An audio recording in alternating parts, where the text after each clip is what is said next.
Okay, all right, we're already in it. Okay, we're in the room here.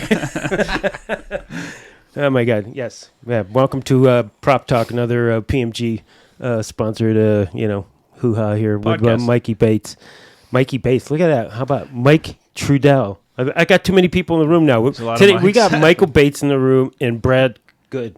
So, and again, the first thing that I get is we're playing this song, the intro song, and they're like, what the fuck is this? And they're like giving me the hang 10 sign. Yeah, Paul Baker wrote this, the lead in. It was, I asked them, I said, listen, think Ted Nugent, Stranglehold.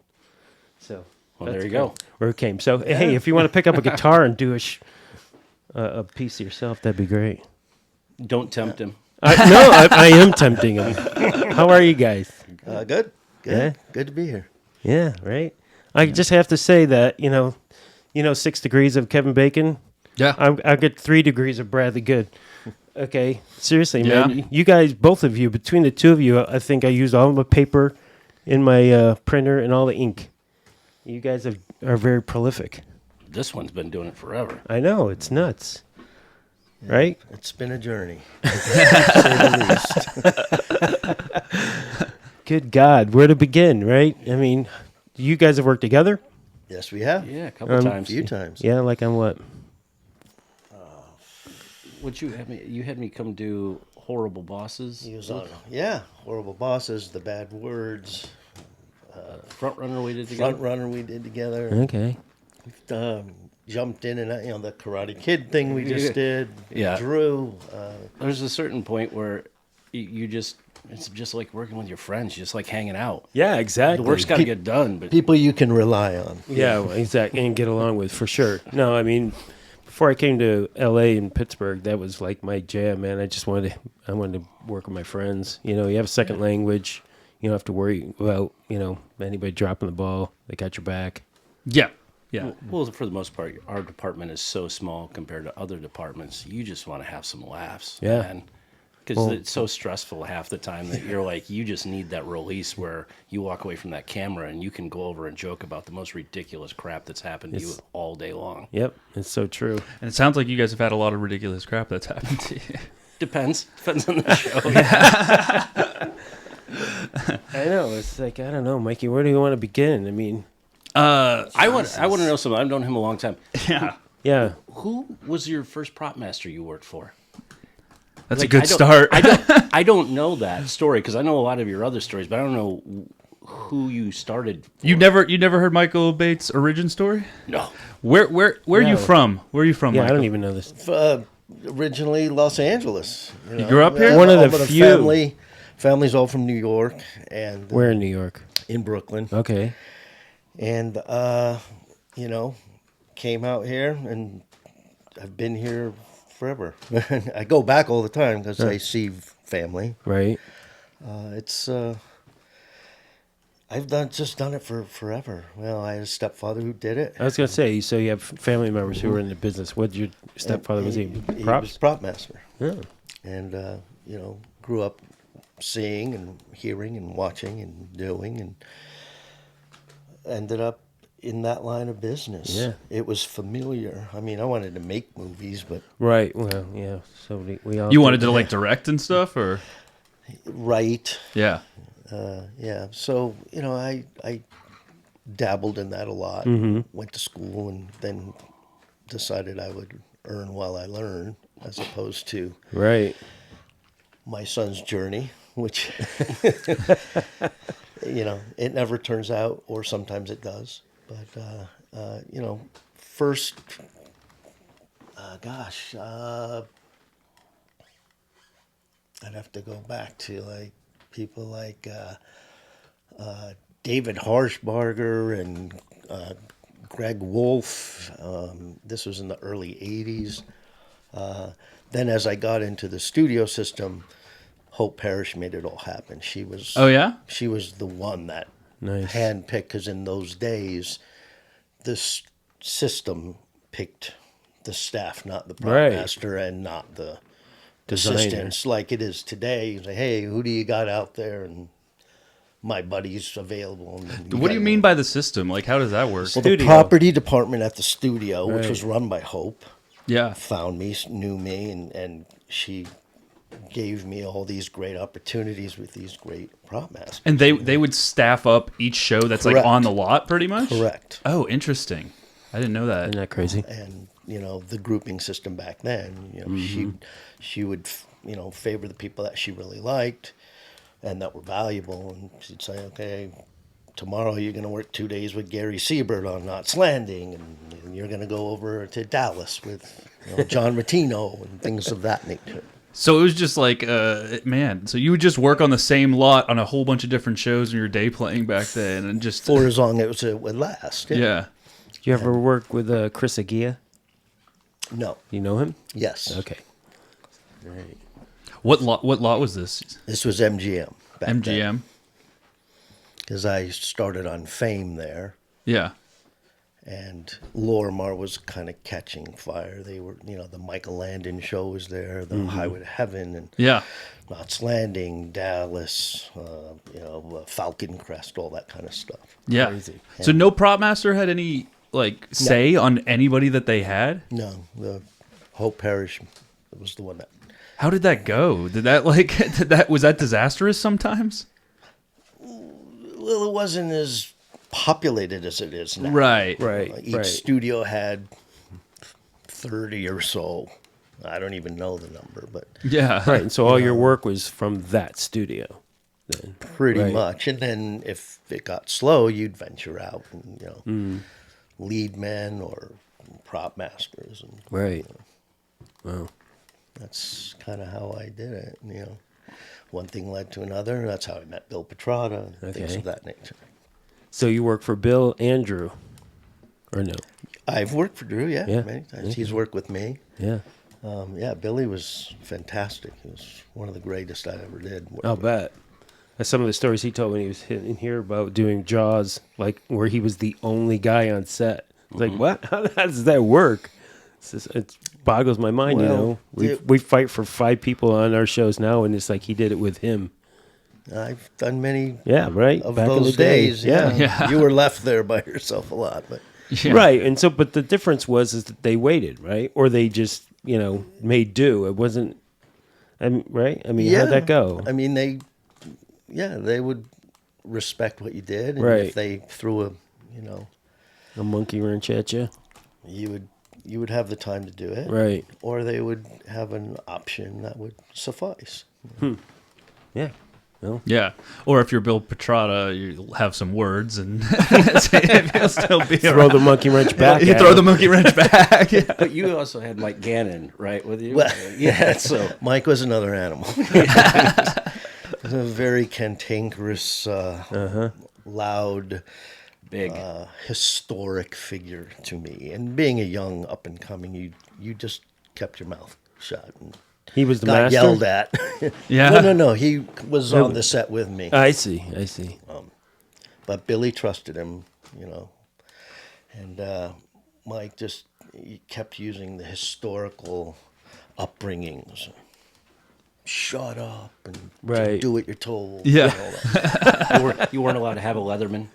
Yeah, you can't have tools. No tools. If What? you're- What? No tools. Nothing with like a screw gun or anything. Why? Because those are electric tools, and you only were allowed to use hand tools. So Right. if you need to put an electrical socket because they wanted to plug in a lamp, and you were there, they didn't have on-set dressers Right. then. Right. You did it. Yeah. And so you had to use a thing called a sticko back, which is like this rasp thing. A sticko Yeah, back. you couldn't use a jigsaw. You'd get a lot of trouble for that. Yeah. So did that fall under somebody else's domain? You had to call like a carpenter, or you just those what? guys were gone. They were home by Well, then what you the know. fuck? You'd use a sticko back and you'd make it happen. Because if you came out with a screw gun or something, you'd hear about it. So you can't do that. Wow. Or you couldn't then. Yeah, that's interesting though. I'm trying And to figure out what trucks the were half and half. Like half of it was craft service. and Oh, right. Painter. The painter. and all that, and They mix the we still paint. carry the painter.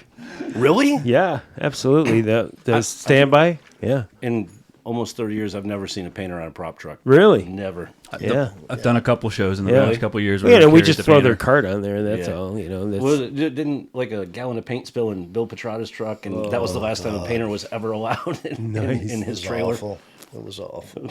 Yeah, the one show we had they're like, okay, is it okay if the painter sticks his car there? I was like, yeah, just a car there. He shows up with like a tanker cart and 3 other Rubbermaids to go, and I was like, whoa. Right. Well, I just say, listen, I will carry the onset and I'll carry the painter, but they have to know that they're the last ones on and the first ones off. Yeah. Okay, I don't want to have to touch their carts. That's all. Yeah, but you always end up doing Yeah, I know. Yeah. I know. Every time. So fucking yeah. true. You show up early and you want to get into the truck and stuff like that. Yeah. It's You they're have to blocking move the their front stuff. of it. You Yeah. got to Yeah. get it out of there. Yeah, we're trying to play ball, right? Good God. When you came, so okay, when you started prop mastering, what pushed you to start prop mastering? Is it? Well, at that time, I was working with Rick Young, and we had done a couple of projects, and he had suggested, he said, we can, leapfrog onto shows, and you can take this one over for the last 3 weeks or a month while I'm prepping that, and then come over, and it would be legal because you have the card.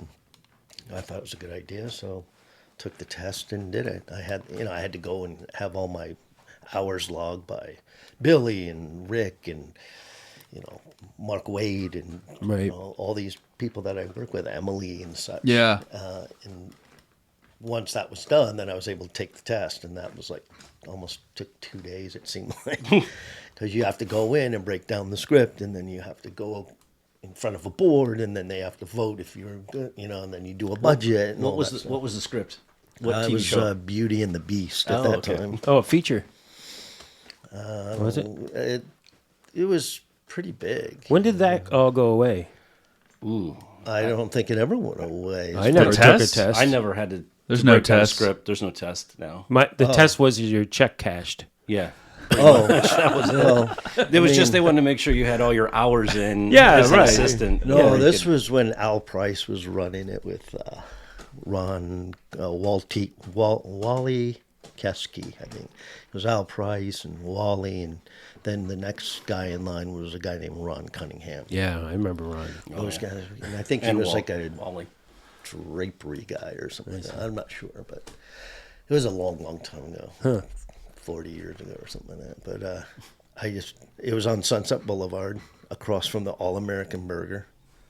Because I remember going upstairs and you have to raise your hand, and then it was like joining the military. It was and they were telling me about Cappy Duvall, the old BA who'd wear the fedora and the long coat and show up on the set and intimidate. Yeah. Like, where's that guy now? Yeah, no, it's definitely all you got to do is flip in as a prop master, and they'll let you prop mastering shows now. Yeah, that's.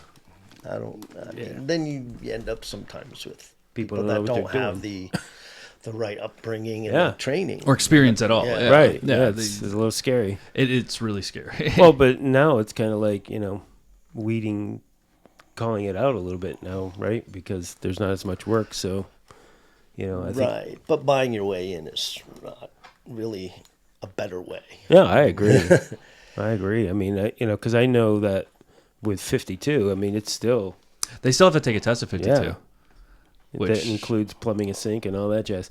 Yeah. So, I mean, there's something to it. Well, if that's part of your craft, you should have to know how to do all that stuff. So, Right? I'm all for Yeah. like an apprenticeship program or anything that there's training, because I started in Chicago, and when you come to LA, all you got to do is a non-union show that turns, Right. But you're not necessarily qualified or trained within the property system, within the studio system, and so you get here and you're like, wait, what? Yeah. So PMG's working on something. Yeah. We just started to put a lot of effort into it. It's like anything else when, I'm sure you guys get it a lot, is there's another show happening or your friends have something and they're looking for an assistant, and you're Right. like, well, who do I recommend? But sometimes it's not about the actual skills, it's about the personality. That 100%. That department is so small, and you're like, or she is a really good assistant, but their personality is not going to jive with that prop master Yes. or the assistant. So Yep. you really take that into account a lot of times Absolutely. too, because there are a lot of people that are fantastic at this job, but it's definitely a feel in the, within Yeah. the department Yeah. of what's the vibe. Yeah, you can't hang around with them comfortably for 12 Well, hours a that's day the for thing. the next. You're spending a lot of time with that person, so they got to be able to fit in with everybody. And again, like you were saying too before, Michael. I mean, back in the day, there wasn't that much work. Okay, so they could be a lot more, exacting about who, becomes a property master. Then cable came, and then streaming came, and the next thing you know, they need property masters everywhere. And the union's like, well, whatever. We just got to basically, Well, hey, knight these people and get them going. Well, it's not just a California problem. It's a problem when you go to tax incentive states, and I've worked with amazing assistants and prop masters in other states. But you'll have people on the show. They join the union. Drew and I have signed people's paperwork for them to join that whatever local for that state. And I'm always like, okay, I'll see you in about 15 years. And they're like, well, what do you mean? Well, they think that they're just going to be on our crew. Right. And I'm like, no. This is a $150 million movie. Do you know how you make $2 million movies or TV shows? Right. Or years you spend getting to this? You have to go learn the craft and learn to be an assistant. Right. And that's something I don't think a lot of people realize. Yeah, absolutely. But now, in a lot of those markets, people have that experience. Okay, and I think that's also a lot of the reason why we can't say in Hollywood anymore that we're the best of the best. And you should just stay here because of that. But I'm 50. I'm that cutoff of the generation that I started in the mid '90s, where I was in a small market in Chicago, and all the guys would tell me, if you want to do this as a career, you have to move to LA. Yeah. Chicago was great. Yeah. I had a lot of fun. The guys were amazing, and the crews are fantastic. But it's seasonal. And at that time, it was like there might be 2 TV shows or maybe a movie. Mm-hmm. So if you wanted to make this a career, you literally had to pick up and move. And now with all the tax incentives that's going to all the states, you don't have to do that anymore. Right. So a lot of people that are really great at this craft don't have to move to Hollywood anymore. Sure. And a lot of veteran Hollywood people are moving to the secondary markets now. Yeah. Right. So it's a lot cheaper to live in Atlanta than it is Los Angeles. We were back here during the pandemic on a show, and we just looked at each other and we were like, my God, the traffic. You forget because you get sent away all the time somewhere else. And Sure. And you're like, oh, it's so much easier to navigate and all this stuff. And you come back and you're like, oh my God, it took me forever to go to ISS or HPR or wherever. And you're like, oh, yeah. Or Manhattan Beach. Manhattan Beach. Oh my God. Michael and I were just on a show together, and we would look at the call sheet. We're like, oh, you're going to Lancaster tomorrow. And he would just give me the head shake. Oh my God, Lancaster. You're going to Ontario tomorrow. Right. That zone doesn't mean anything, right? No, definitely not. No, it doesn't. How'd you get in the industry, Brad? My dad's side of the family is in the film industry in Chicago. Oh. And so I was going to Columbia College. I was probably like 19 at the time. And I went to go meet my older cousin, who was the business agent at the time. And he was like, oh, you're a legacy. We have a union card for you because you are going to school for film. All right. And then they send you out. And the advice that I got from him was keep your mouth shut. Yeah. Do what you're told. And save all your money because it doesn't last forever. Yeah, that's a And good there advice. were 3 great pieces of advice. And I was in Chicago. You're in an apprenticeship program until you have to do 2,500 hours before you can get your journeyman's card. Well, But coming straight out of college, it'll set you right up onto it pretty much? if you come out of college, if you're able to join the local, Yeah. they put you in the apprenticeship program. Okay. And then you get trained. You get trained as a set dresser. But because it's a mixed local, you're supposed to do all the different crafts, all Right, electric, rigging, all of it. Yeah. It just happened to be that I had done a movie as a set dresser, and then I went to, this was probably 95 or 96.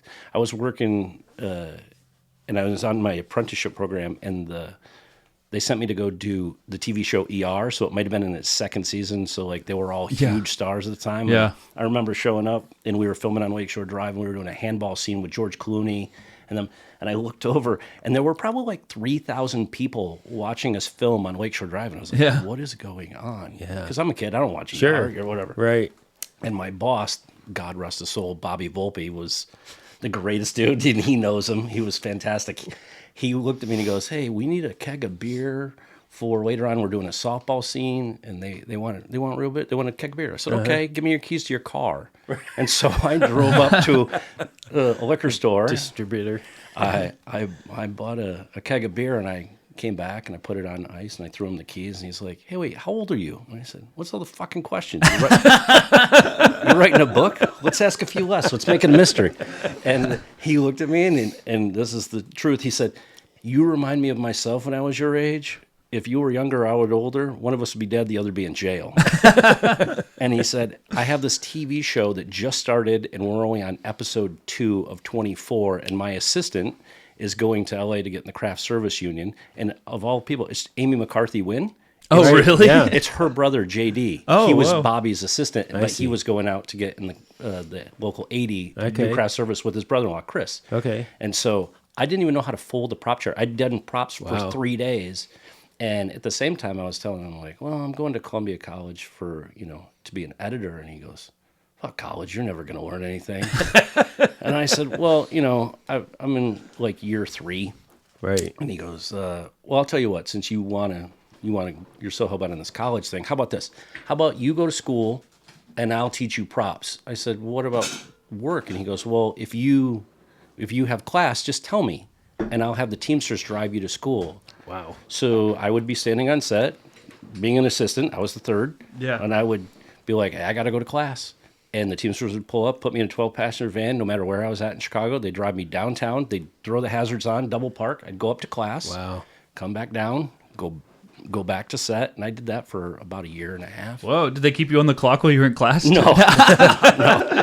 No, but I was in such a unique position to have someone older like Bobby, like me, Right.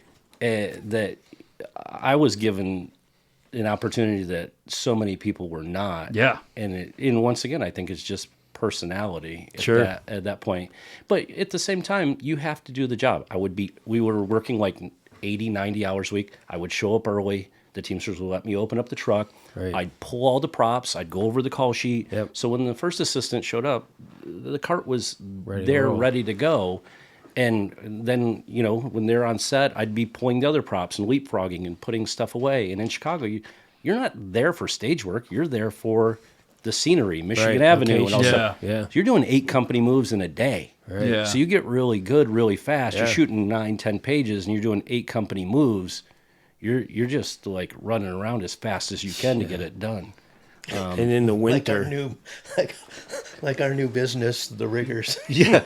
Michael and I show up early, push all the carts, make sure we have a cup of coffee by the time anybody shows up. Oh, nice. That's your Yeah, job. we're like prop riggers. We come in and everything. Yeah, just push it. We're good to go. Hey, what do you need? You want a cup of coffee? I'll go get you Yeah, that. it's like the camera department. Right? Chris Peck and I were in Austria, and we were on night and day, and we had like 6 guys. I'd never met them before, but it was day 1. Right. You get off a plane in the dark, and you have like 1 day of prep. Jesus. You show up, and the day we showed up, they came and picked us up in a car, and Chris and I go out there. Now, we're on probably day 85 or 90 of filming. Right. We show up. We're an hour early. These guys already have the truck unloaded, all the carts lined up. Wow. They're standing in a line, and Florian, our Austrian assistant, who sounds like Arnold Schwarzenegger, has espressos waiting for us. Wow. And you're like, holy crap. I don't know what's going on here, but it was amazing. That's incredible. We had that Who experience- trained them? We had that experience in Paris, Tim Wiles and I. Yeah. Yeah, those guys were fantastic, man. All those Paris dudes, they were just so amazing. They would have all that shit, coffees and wine at the end of the day. And wine at the end of the day, too. Terrific people. With a baguette, I'm sure, also. Yeah, It's ready to go. absolutely. So do you think they were trained that way?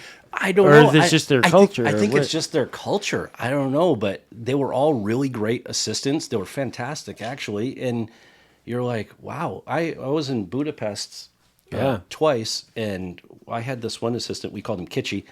He's fantastic. I tried to get him to like at least move to Atlanta. Right. And I was like, this dude, you're too good to be here.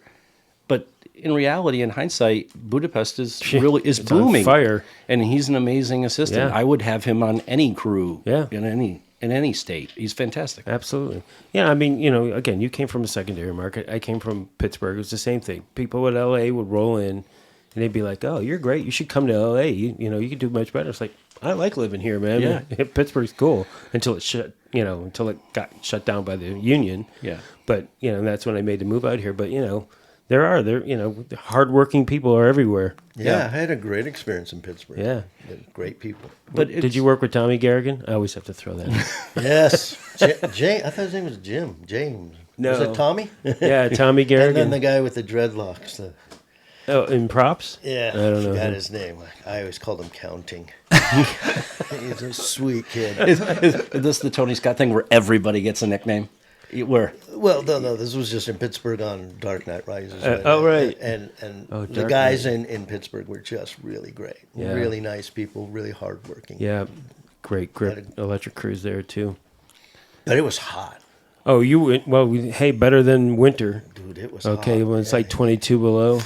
We were Chicago. shooting in that. Yeah, I don't have to tell you that, right? The lake effect, Oh, my forget God. about it.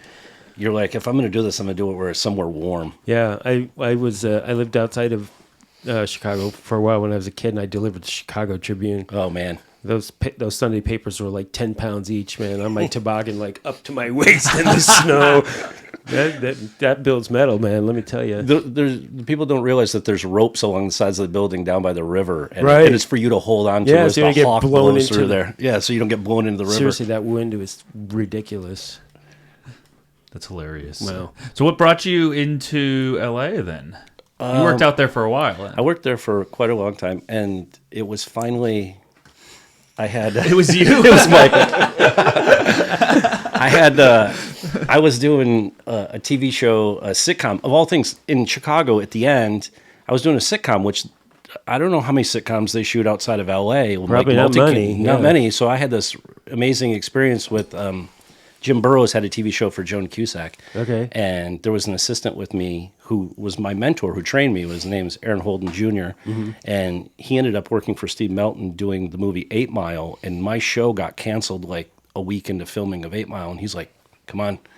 And so I was on 8 Mile with him the whole time. Wow. And I was standing there on Gratiot. And I was like, oh, my God, I'm going to do this. I'm going to do this where it's warm.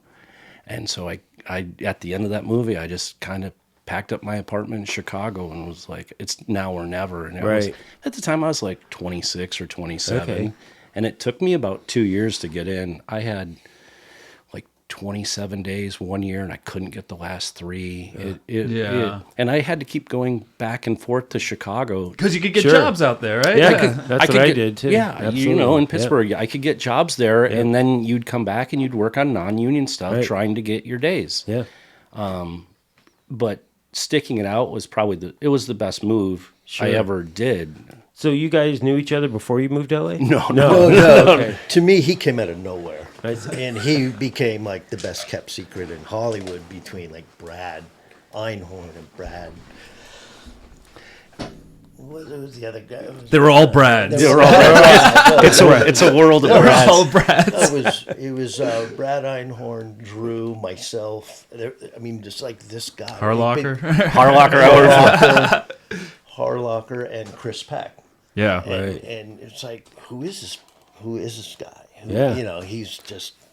Everybody wants Keep your mouth shut. Yeah. Keep your mouth shut. Keep your mouth shut. Head do down. Whatever they tell you and to do. until you work save with your him, money. you realize it. Yeah. And that's what he's just a really valuable person that doesn't have an agenda of, this is what I'm doing, and I'm going after the prop master after that. But that's the thing. Not in his agenda. I like my lane. I was going to say, I see you've never mastered. Is that right? I've only mastered when I've taken over shows for people or reshoots. And the reason why I have the prop master card is so that we, like Mychael said before, is so that we can leapfrog and keep the train rolling. Yeah. And it's great. And I don't mind it. I just know my strong suit. There's too much politics involved. And a lot of times now, A lot of times now, prop masters, He's yes. not good with politics. No, my problem is I have too much Chicago in me where I tell you to go get go fucked. fuck yourself. Yeah, go pound sand. I don't really fucking Production care. meeting would not go well. No, no, no, it would not. But when you realize you're like, okay, this is not my strong suit. Yes, I could do it, but now you see, like, I watch. I've been so fortunate to work for Chris Peck, and Brad Einhorn and Doug Harlocker and now Drew. Yeah. They are at the very top of the That's industry for a definitely very long time. 100%.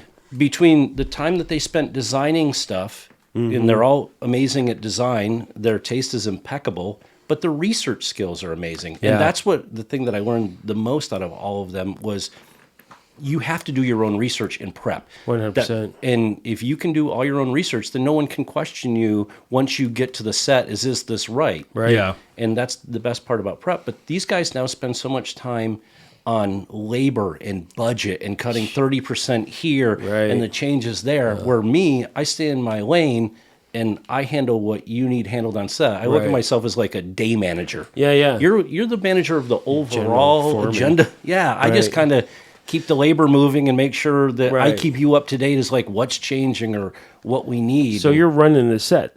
Yeah. Yeah.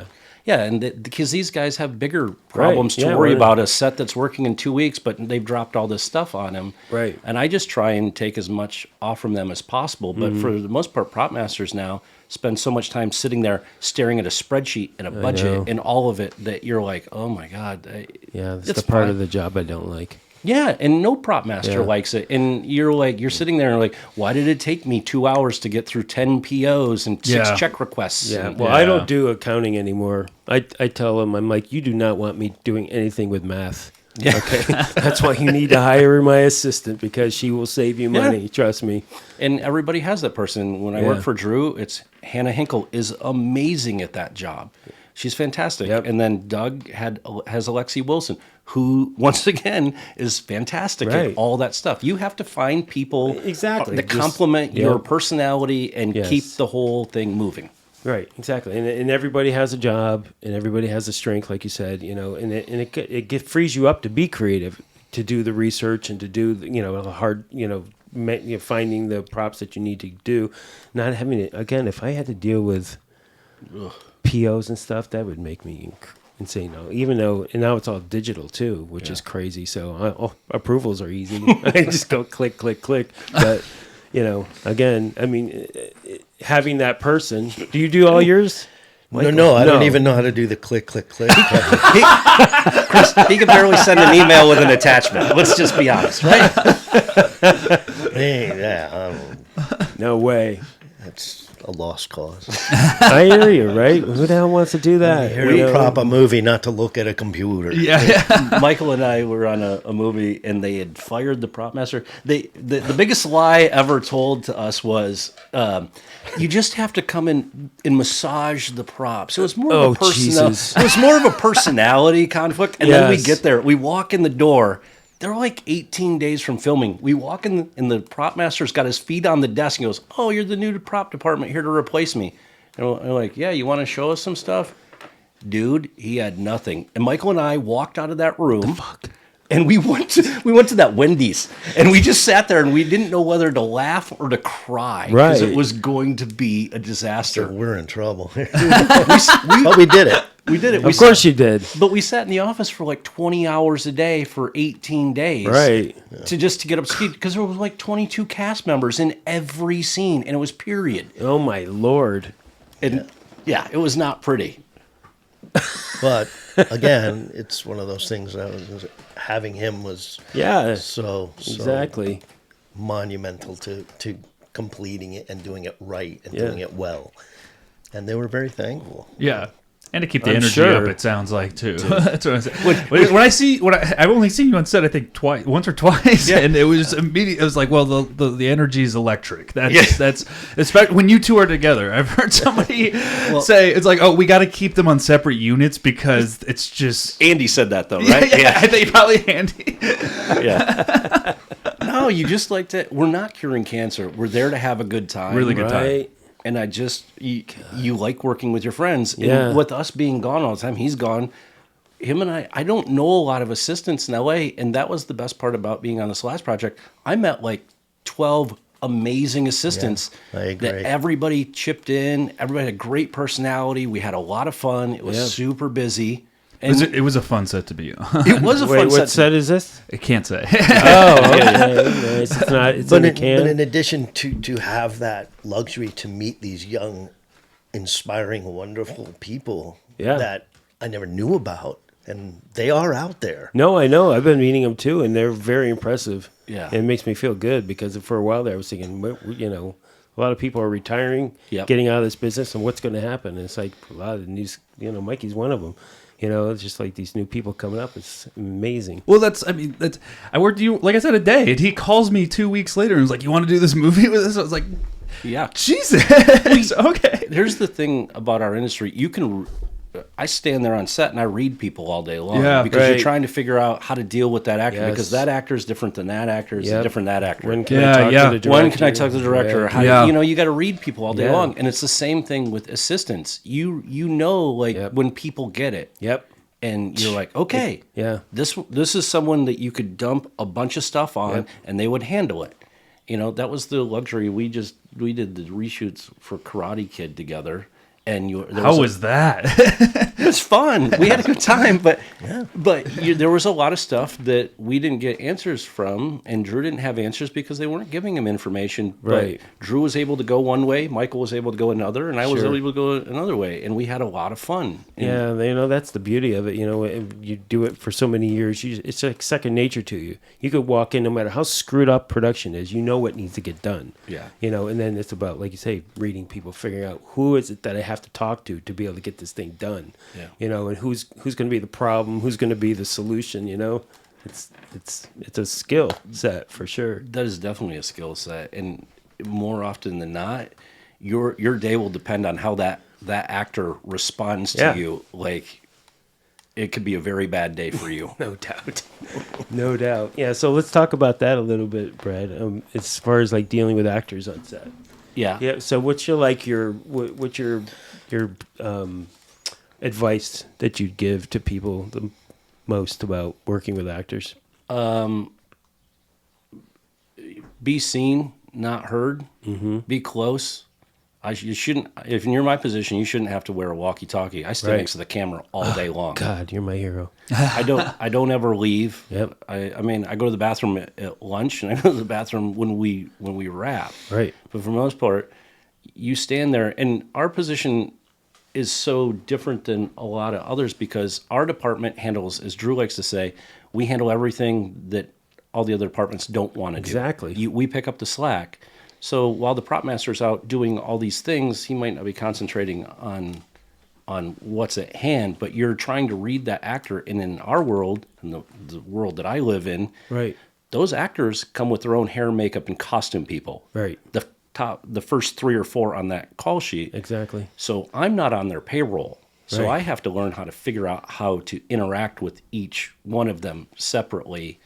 And you're just like, okay, this one I kind of have to just leave alone. Maybe I'll just put their stuff in their trailer and they come to set dressed. Yep. This one likes to talk to me in between takes. It's a different vibe every set. You have to just figure it out. Yeah. And definitely don't be in the way of the DP while they're lighting the set. Right. That can wait. Is there a story there? It sounded like No. there's an experience. No, there's no experience, but like I had the pleasure of being on Blade Runner 2049, and I had Roger Deakins, and we were in Budapest, and so there was only like 8 of us Americans, maybe. Okay. And Roger likes a set small, Denis likes a small set, and so the whole time you're there, it could have been 10 of us making that entire film because that's all that was really on set. But when Roger's painting shot for shot, and he might put his stick of track this far, and he might only move it like a foot. But he's looking at the lens, and he's getting off and tweaking all the lights, and you stay off to the side. And you just, if he wants that desk moved 3 inches, you stand next to him, and you move that desk 3 inches, But you're getting to work with people that are at the very top of the industry that, when you look at their credits, you're in awe of who you get to be around. Right. And so you just want to focus on the job. Yeah. Mychael's the same way. Mychael is one of the last prop masters, though, and Brad Einhorn does it, depending on the show, where they run the set. Yeah. That's a skill that's really hard as a prop master, is to, because the shows have become so big, those prop masters aren't able to do that anymore. Right. But he still does it. Even on features, you're seeing that more and more? Well, especially on features. I figure on features... You can't do it on TV. No, well, that's what I was saying. I figure you see more prop masters running set on features, but that's going away, too. Oh, it's been gone a long time. It's been gone a long time. That's why it's such a rarity to see Brad Einhorn do it, or I think Andy does it. I think Andy does it as well, and Mychael does it. That's right. And I know Doug used to do it, and Drew, of course, was me before me, so he's absolutely used to running full, huge sets. But the shows have become so big that they don't have time to do that anymore. Right. But somehow he still manages to do it, because you just did it on Saturday night. Mm-hmm. Yeah, so how do you do it, Mychael? I mean, is it about allocating other responsibilities to your assistant? I prep when it's prep time. Right. I get approvals as much as I can. Obviously, there's boomerangs here and there, but but for the most part, I am the face of that set because I see it through. Right. I don't want to give it away. Sure, I hear but I still respect and need to have support. Obviously. Yeah, of course. And it was the way I was trained. Billy was always on the set. Right. C.J. McGuire, all the ones, Yeah, that's where the rubber meets the road. That's for just, sure. I don't know any other way. And as more paperwork and graphics and all this other mishigas that would come into our world, we had, places, different companies and such that would do that. Michael Marcus back in the day and all that. Now they're doing a lot of that in house. So to be gone all the time wasn't working for me. Yeah, I didn't feel like I was part of the process. Yeah. So, but what about television series? Did you do series? Well, the two that I did, I tried to do the same thing. I see. They're a lot harder. Like, you have to be in a meeting. I said, no, I have to be on the set. Right. I hear you. That's what I mean. I mean, I would love to be on the set, but I can't because I got all these fucking meetings to go to. And I would send a representative, and they say, "Oh, really? You can't send an art department PA to be, to hear all your bullshit that I'm going to figure it out anyway." Yeah, I was like, but my priority, this director needs me on the set. It's not fair to him. Right. And it's like, well, they understand. And it was like, it was hard for me to to. And I noticed I know that you've done you do pilots, but then you don't do the series, right? Correct. Like you did Winning Time. Correct. Okay. I did the first two because Adam McKay did it, and then we went off to do Don't Look Up.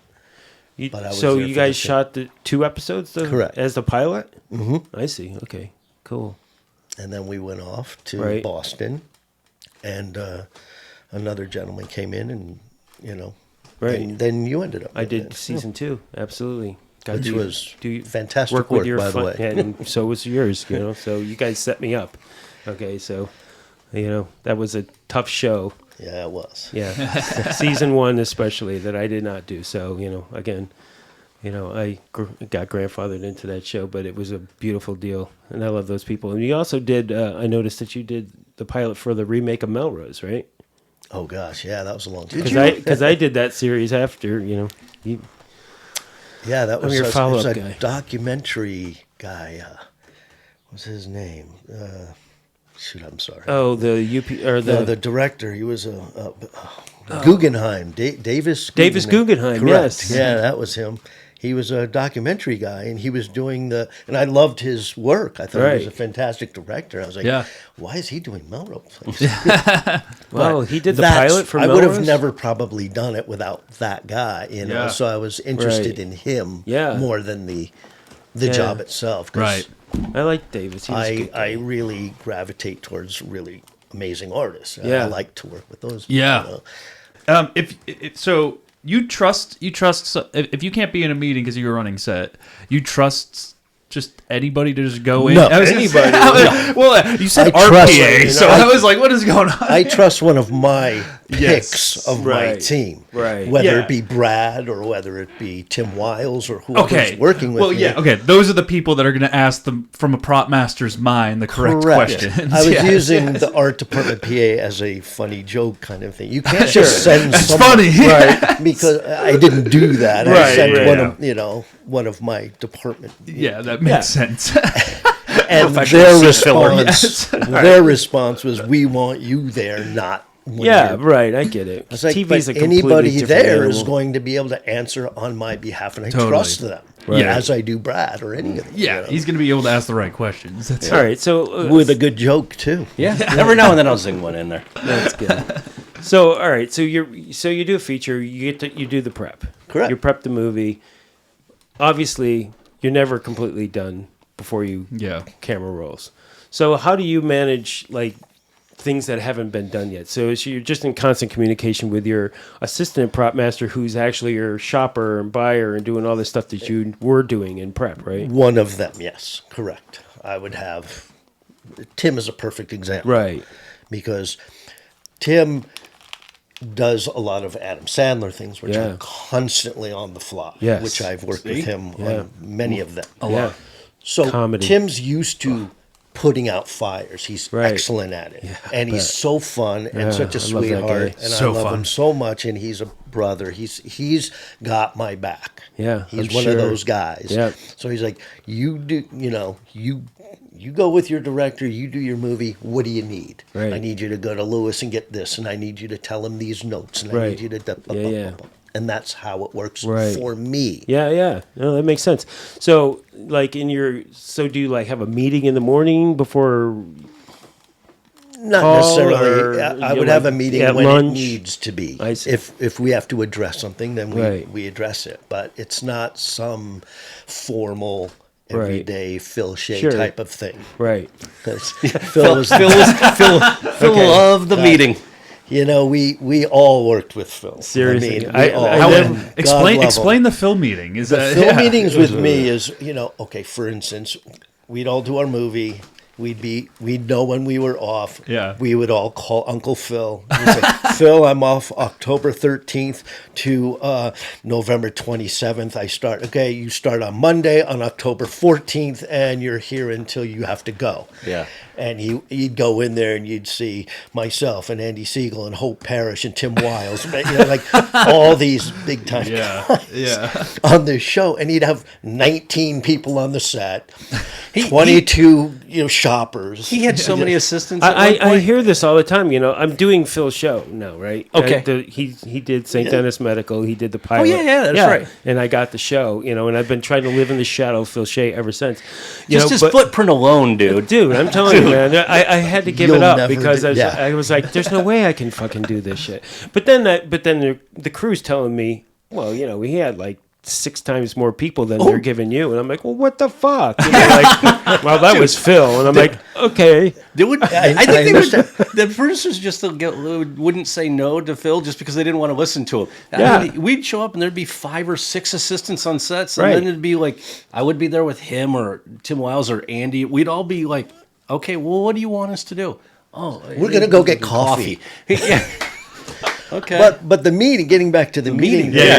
The he'd have his 4, 5, 6 set guys Yeah. who he'd either complain or this or that, and I was like, listen, Cut him some how you slack. want to let them do what they got to do. Obviously, it's going okay. No, you're not hearing complaints. So he'd get them all in the morning. And they'd all sit there and they'd listen. Okay, so we got this going on and this going on and that going on, and everyone's listening. And wait, you can just read their eyes. Like, when's this fucking guy gonna stop? And then Phil and I would leave. You go, you see, not one of them had a pad. Not one of them had a pencil. Not one of them asked any questions. They don't write anything down. These guys are you. I said, Phil, it's not. It's TV. They're not going to do that unless you ask them. You got to say, no, I shouldn't have to ask him. When I was an assistant, I always had my pen and I said, well, that's you. Yeah. One of the 7 maybe would have processed it. But he was a beauty. I love that guy so much, and he was always good to all of us. And all he wanted to do was make movies.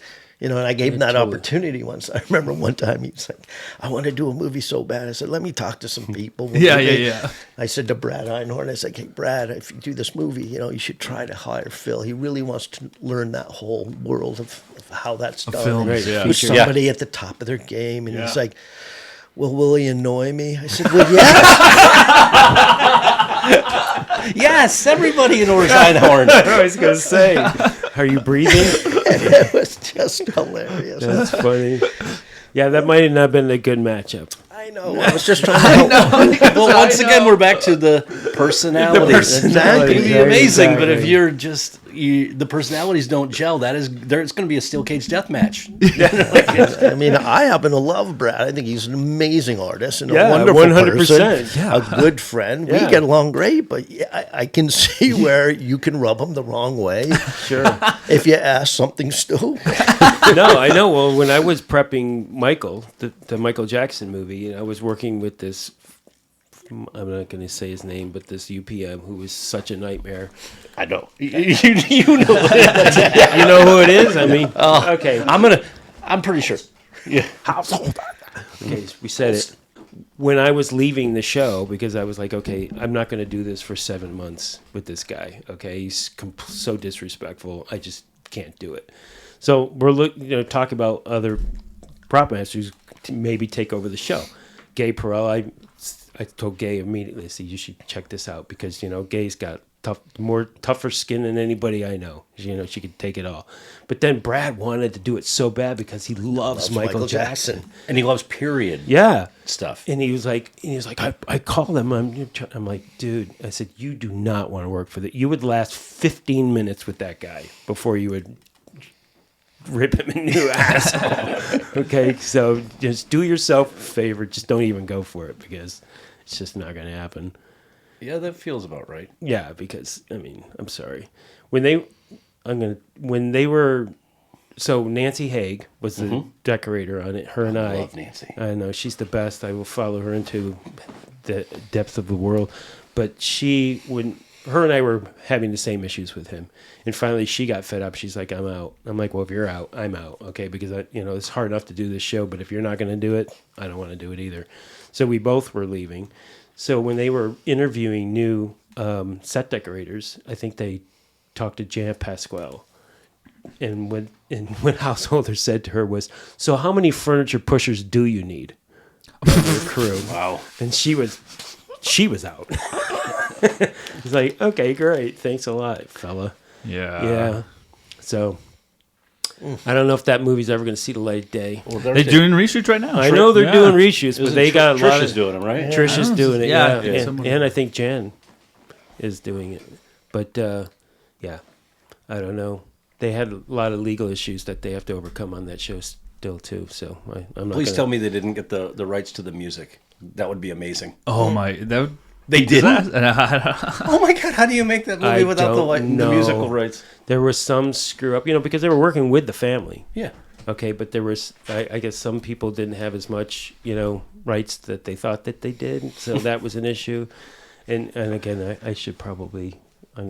we can change the subject if you want. I think I'm going to change the subject because I did sign an NDA. Yeah, you guys both travel a lot for your jobs, right? Yeah. Is there a specific job or area that you like to work the most? I love Europe. I love London. Yeah. Nice. Yeah? I loved Paris. Just because the people London. speak the language? No. Just the respect. Yeah. And, I work with Barry Wilkinson and Oh, Jamie cool. Wilkinson. Yeah. And All the Wilkinsons. All their offspring and There's like 12 of them. 7 of them. and they're all fantastic. I'll bet. Yeah. They're all absolutely fantastic. I love them all. They love me. It's just a good thing. Whenever I go, it's like that's the first call. Yeah. Any Wilkinson that'll do it from Barry on down to the Grand King. Yeah. Because they're fantastic. Yeah.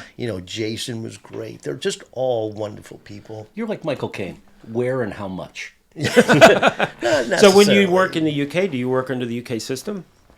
Yeah. Yeah. Absolutely.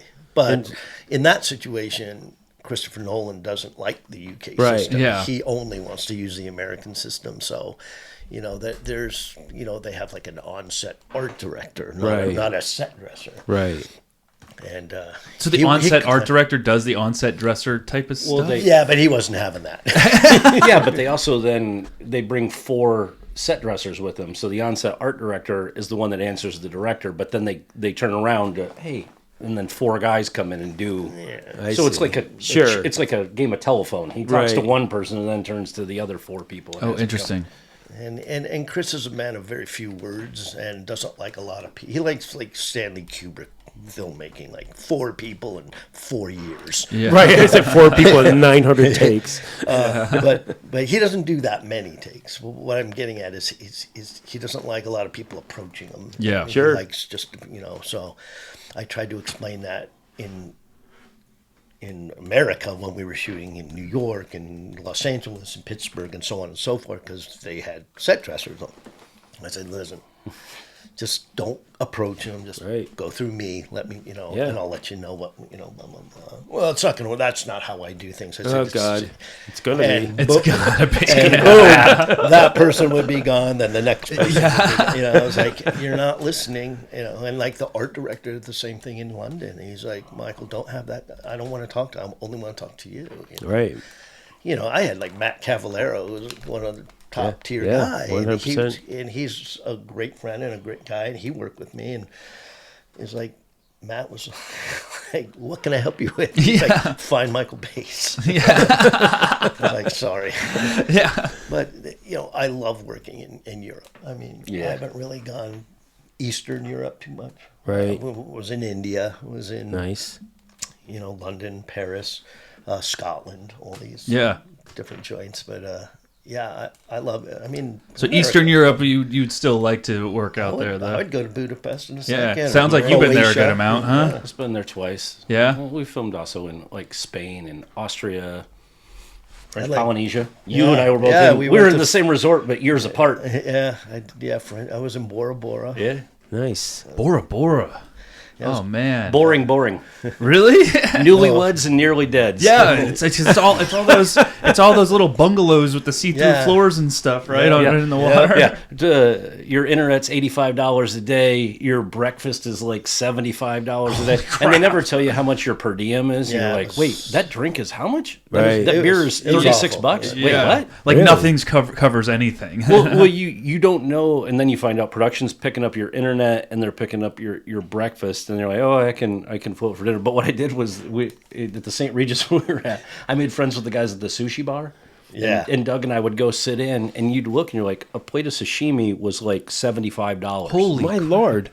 Like a beer was $30. I mean, a California roll was like it was like Where was this? in Bora Bora. Bora So it's Oh, better for okay. honeymooning and Yeah. not as good for Right. filming. Yeah, The but tourist trap. But we would sit down there at the bar, Doug and I, and we would buy the sushi chef a beer like you would in the States, and they weren't used to that. And so next thing you know, we were never paying for our dinners. We were just Right. paying for Oh. the beers. Yeah. And you're like, great. You found the hack. I found the Yeah, you found the way I in. found the way in. Yeah. My way in was walking by when you'd see like the cast in there eating, and they'd wave you in. And I was like, no, I can't go in there. Like, no, we got you. It's like, no, I don't want to go near this place because I can't afford it. They're like, no, we got you. Yeah. All right. I was like, I don't know, I don't want to sit down if I can't slap down, But it's like anything else. You go from someplace like amazing as we all had over the water cabanas in Bora Bora, and you're waking up every day and it's beautiful. And then the next movie, you'll be in the middle of nowhere, a place you can't find on a map in Utah, and you're sharing a room with a crew member, and you're both like 45-year-old guys. Right. Like, I'm brushing my teeth with Jack Daniels in the morning at the side of the prop truck because there's no time to get in the bathroom. So. You see the highs and the lows. Right. Well, there's always that old adage that says on location, not vacation. Oh, yeah. But, I mean, again, if you're waking up in Bora Bora on the ocean, that's a different Yeah, but but that's the there's same still flip of the coin, Chris. You don't want to have your unit manager saying you should be paying me to be here. Yeah. Right, You know, because it's that not got old. Well, yeah, and then there's also the trappings of having to deal with being in a foreign country and trying to get stuff done and moving around. French and all that. Polynesians are not the nicest. They were, but and then they were also used to dealing with movie stars and Nicole Kidman and Kobe Bryant doesn't ask for this how much, and I'm like, what are you talking about, man? I'm a working man. How much before? Because you don't have pricing on your menu. You just have items. Yeah. I don't know how much a hamburger and a beer. It just says MP. Market price Market price, yeah. For everything. It doesn't matter what you want. That's hilarious. You're like for French fries. Yeah. You're like, I don't know how much is it going to be. Yeah. I mean, a lot of like Mike Sweeney and I, we would take water boats into the Motu with the main area and go to like Bloody Mary's, place like that. The Bloody Mary. And we'd have good times there because it was like normal island pricing. A lot of guys started, taking these water taxis. Yeah. But you have to get there at a certain time or you're stuck. Yeah. Hello. Back. So people would be going there and getting all. You could stock your fridge from the stuff Yeah, there. going to the supermarket and coming back with that, what's that? Bora Bora Tahiti beer. I can't remember what it was. There's a brand out there. Right. Probably just called it Tahiti. Yeah, well, that's what I mean. That's like the pain in the ass. It's like everybody else there is on vacation. You're working, right? It's like, get the hell out of my way, right? I got to get the set. But that's like anywhere you go on location, where you're in Europe and you're filming, you're like, oh, this is amazing. Oh, I got to go to work. Yeah, right. So you hear a lot of prop masters say it's like, oh, how was it? It's like, well, I didn't get to enjoy the location because it was working. Do you guys find that, or do you always find a way to enjoy the location? Well, it depends. It depends on how long you're there. If you've been filming in the States and you go somewhere for like a month, and you're traveling because you're trying to hit as many places as possible, it's like I would equate it to be he was in a rock band. I would equate it to be in a rock band. Yeah, you're picked up in the morning. It's dark. You go to the location. It's dark. You concentrate on your scene. Right. You stay there till it's dark. You get put back in a van. Right. You go home, you sleep. You go back. You sleep. You might get a drink, and you're back up, and you're at it, and you're in another place. Yeah, you're moving to the next spot. The only time it works out for fun, like you were saying, is when we're all at the same place at the same time, and that does happen. Well, what was it? It was in New Orleans or something like that, where Brad and I and Einhorn and Andy, we were all doing movies there. I see. Right. Different ones. Yeah. And we different movies. Different movies. Oh. Yeah. And it was like, hey, you're here, you're here, you're here. And we would all get together and, sometimes we'd find someone would be renting a house and we'd go have a barbecue or something like that. So in that respect, you would have a good time because you'd have your buddies there. Because if you're not, you're by yourself. Or Right. That's the part of the business that I think a lot of probably the guys that retire miss. Sure. Is the camaraderie. Yeah, 100%. That's the stuff I think I'm going to have the hardest time with because everybody's like your family and we go on location and we're not on the same show, but we all get together for dinner on like a Saturday night somewhere. I mean, we just did that with Greg Bilson. Yeah. I mean, we all met up with, Senior. Right. Me and Doug Madison Jr. and Brad and I, and we all went and had a barbecue and fishing together. Yeah. Oh, wow. Senior here in town. No, in Georgia. In Georgia. Oh, right. He's in Georgia right now. Wow. But yeah, that's part of the fun is you get to be around a lot of really interesting people with different skills, and it's fun. and Senior's been kind of removed for so long. He loves to hear the stories. He's like, so you're propping shows now. I was like, Greg, I was propping shows when you were at ISS on Wix. He's like, oh yeah. That's hilarious. But God, he was such a wonderful man. It was so good to see him and his wife. Yeah, and I'm fish sure. in his pond, and he was just so happy to see us all, and it was really, really good times. Yeah, that's cool. I know we haven't talked about much of the credits, but I think we should talk about some of the credits. We got like another 3 hours. I knew this was going to happen, though, so it was good. I'm a big fan of Into the Wild, so I wanted to know what that was like, propping that movie. Yeah, that must have been tough. Man. Was it a good one? It was amazing, and it all started by the demise of his brother, which was very sad. And, I had worked with Sean couple times, and we became pretty close. And he's a great man and great filmmaker. And I did I Am Sam with him and some other stuff, and blah blah blah. And when his brother had passed, I felt like I had to reach out and send my condolences. So I got on the phone, and Sato, his assistant, answers. And I was like, "Hey, how's he doing? Oh, it's tough, but he's immersing himself in work." And I was like, "Okay, well, just give him my best. Tell him I called and I'm wishing him well, and I'm so sorry, and this, that, and the other. What's he doing?" And she goes, "Oh, well, he's preparing for Into the Wild."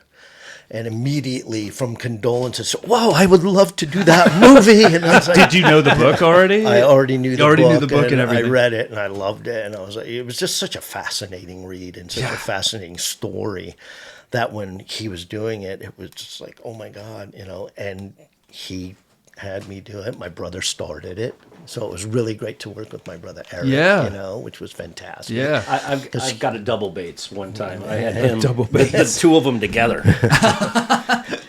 and Fozzie and Fozzie Bear, your nephew. But yeah, I had an incredible time, and it was really, really tough, and it was strenuous, and we had so many great times. But one memory was Sean would look up at the top of a mountain and say, "Okay, that's where we're going."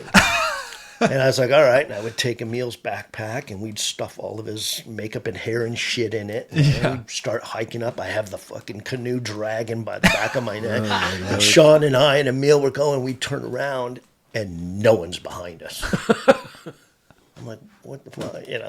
Everything's in the backpack. Right. Yeah. Oh, I take it back. And you're dragging a canoe too? Yeah. Eric Gautier, the cameraman, was with us. So it was us four. We turned around, and everyone said, "Fuck this. We're not going. We're not going." So we get to the top, and we're ready to shoot. And it was like, we have to do touch-ups, and we're pulling up the shit. We're teasing his hair by ourselves and all that. But it was shit like that. That was we were all in it. Man. I we were would at the love top that. of the Sierras. Oh, is that where it was? Nice. Yeah. What were you? Did you move around? Were you guys all over? He traveled the exact, because he had the photos, which I have in my truck still to this day. Oh, really? The photos that they found on Chris McCandless' body, he had, and he had the dates of all in chronological order of his journey all the way to Alaska. Wow. And so he made a point to frame most of those shots that Chris was in with Emil. Yeah. So it was like taking that same photographic journey cinematically, and it was just incredible. Did you guys go to Alaska for that? Yes, twice. Twice. Because we had to go in the winter when it was snowy. Yeah. And then we had to go in the spring when he was dying. Yeah. So it was, we had the grizzly bear and all that. It was. You had the grizzly bear. That sounds awesome. No CGI bear there. No CGI bear. Came right up to this guy, sniffed him, and then walked away. And everybody was just like, "Oh, we're gonna kill this kid." I mean, they put him in the rapids, like naked, going down. Yeah, it was like crazy. Yeah, I watched that movie and I started backpacking for like 5 years after that. Wow. Just everywhere we can go all around the country. Yeah, that's the part I didn't really like. But I was a bit all I'm a city like guy. a hotel. You dragged a kayak up a mountain. I did. They paid him to do it. We were in it. We were in it for this guy because I was really passionate about the story. The story's Sure. great. And, his sister gave me the cross that, what's her name? Jenna, who played the sister. Right. And I was like, well, I remember when I was prepping, I called Corrine, his sister, Chris's sister. So you did get access to the actual family to be able to talk to them and everything, Absolutely. huh? His mom was there, Right. in the movie. Yeah. And all that. But I asked her, I said, what was the cross like? Because I got to get one. It's Right. part of the script. Yeah. And she says, I'll send it to you. Wow. So we had the man. The actual. and put it on Jenna, and she was like, oh my God, this is amazing. Did you double it? Oh, absolutely. I was gonna say, what the fuck? And did you try No, to? we weren't like the guy in Atlanta that we do. What, you Hollywood guys with your doubles? We don't do that here. What? So what? No, you should have just taken and hit it. The favorite one it was a period movie. It was what 80 it was 84 and 87 and something like that. And he had these soda cans on the thing, and Michael picked it up and goes, "This isn't even the right year for because you knew, and he goes, Right. He goes, well, I haven't aged it yet. That's not the right logo. And he says, not the right this shape is of the the briefcase. can. I go, where's the double to the briefcase? He goes, oh, we don't have one. Wow. We got it on eBay. It's old. The hero ring, he had one, and you were like, you got a double? He goes, do you know his size? He goes, it should be good. It should be. Never even met the guy. I was like, Wow, that's crazy. So, so did you try to match all of his gear? oh yeah, absolutely. Yeah. All his backpacks were weathered, because sometimes, when he started, it wasn't as aged as it was. fresh. Of course. So we had Fresh. different, Right. Got through iterations. rivers and snow. And, Yeah, we had different iterations of how much gear was on it. Right. When did he get this knife at the end? When And did that's he get where all that? those So- photos came in handy. Yeah, Right. I'm sure. So as the movie goes on, you can see the deterioration of his pack and right. more faded and such, as well as his shorts and his costumes and shit. Yeah, see, that's the kind of stuff people don't understand about what we do sometimes, right? Yeah. Unless you're doing it. It's just like you see the guy's backpack and think, It's a backpack. it's a backpack. Yeah. I don't know how many conversations went into that backpack. That's How many right, versions exactly. of that? Yeah, and how many versions of it, and what are the different levels of aging and all that. Yeah, Definitely. that's the fun part. We of just it. did that on the other show with the mummy guy, with all of his gear. Oh, yeah. He had different versions as time went on because he walks from point A to point B. The mummy guy. Don't worry about it. You've worked for a lot of different prop masters. Yeah. And I know that almost all those prop masters have completely different styles of how they work. Is there any prop master, I guess I don't want to ask if you prefer to work with, or is there a style that you can fall into a little bit easier? Honestly, I think they all pretty much do it about the exact same. It's just personality wise. Yeah. I mean, if you're working for a prop master of that stature, Yeah. they all got trained along the way. So by the time they're a prop master, you pretty much fall in line as far as how it's all done. The only thing, let's face it, as a prop master, you're going to have manufacturing. You're going to go to the same. You're going to contact the same 5 shops. That's right. Right. It's all about the prop master's approach to the director, personality-wise, Right. and the production designer. Sometimes production designers, I've been in meetings, I could go to a lot of meetings. Sometimes the production designer wants nothing to do with the prop department because they're Right. too overwhelmed with something else. Exactly. Some production designers have their finger and their thumb all over the prop master and the Up prop to department. their elbow.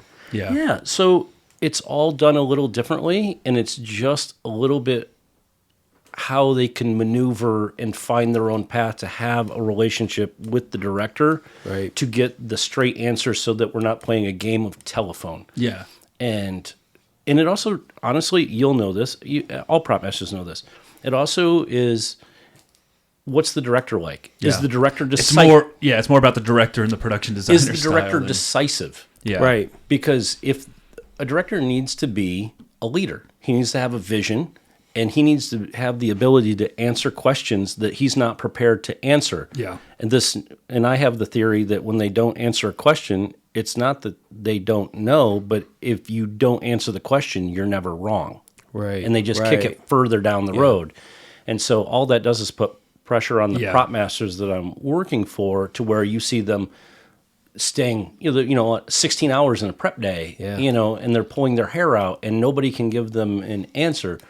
So I think they all relatively do it about the same. They're all amazing. Yeah. But it starts with research. Yeah. Every prop master I know goes out and buys the books or does the research, and we sit in the office and we're trying to find the right thing. It really comes down to their personality.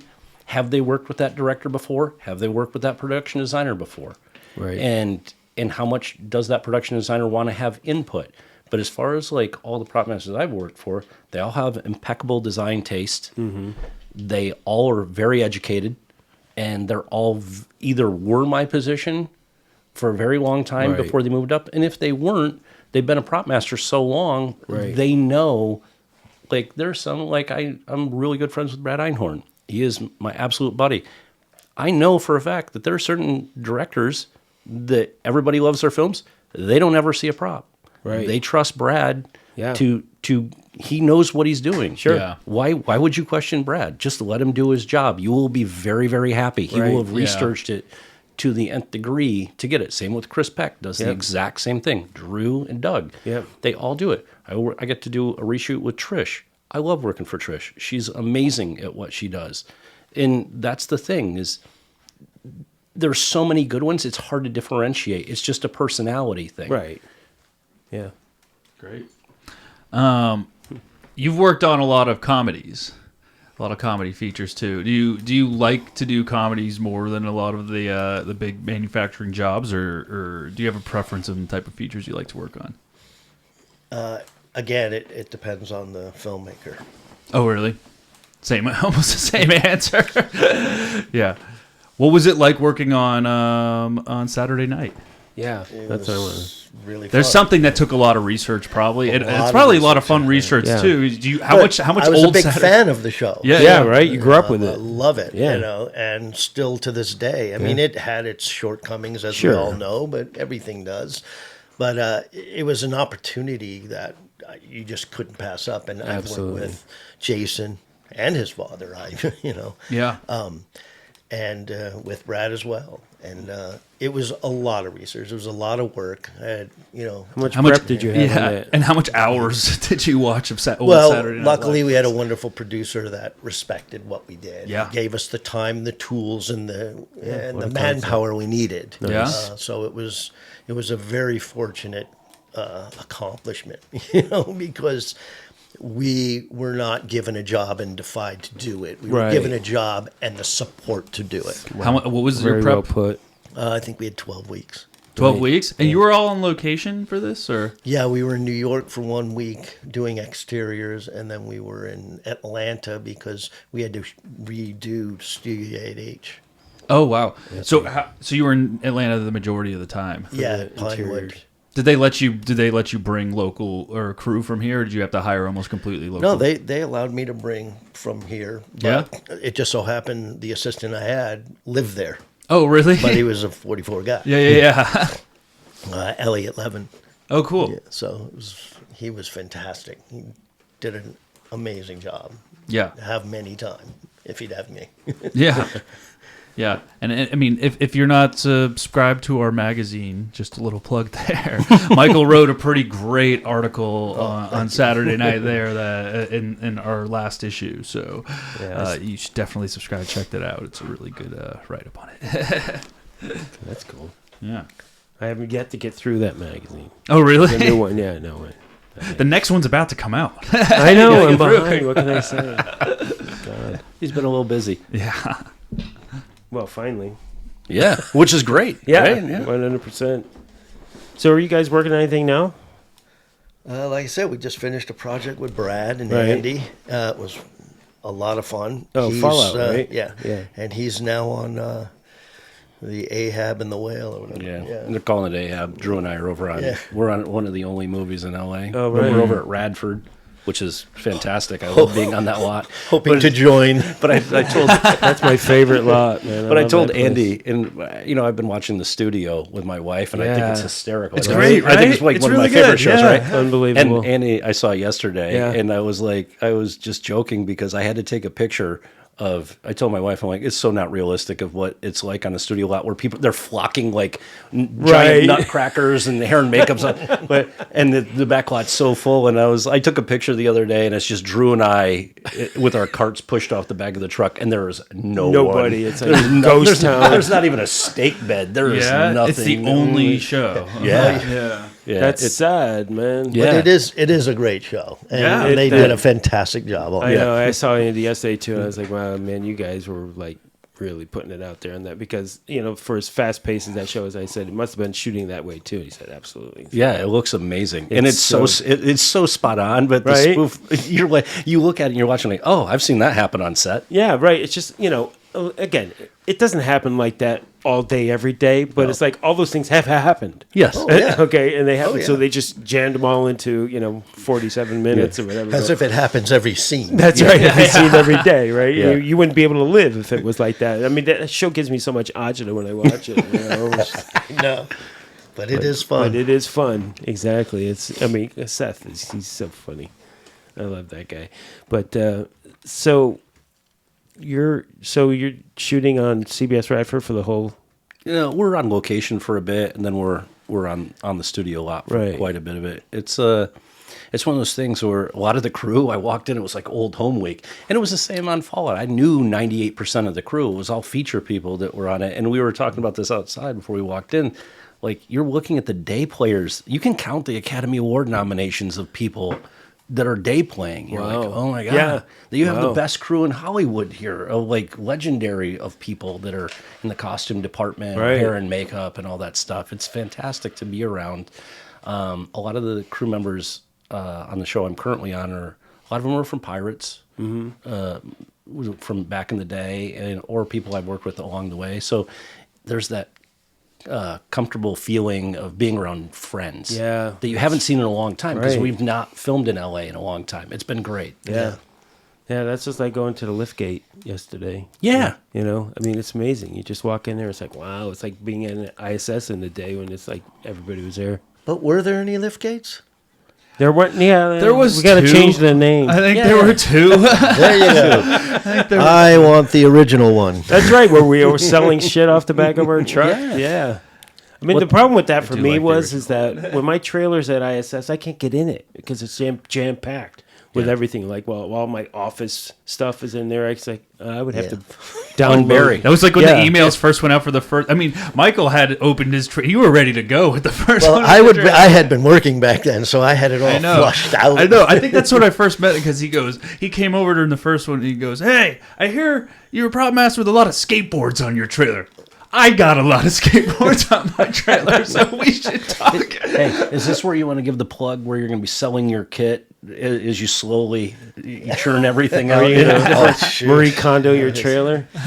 Well, I mean, the best way to do that, in my opinion, instead of pulling it off the trailer, you open the side door, you let the customers come in, everything's already It's like labeled, an estate sale. Yeah. and then you come out the tailgate with the guy with the With a table bag. going, okay, that'll be $50.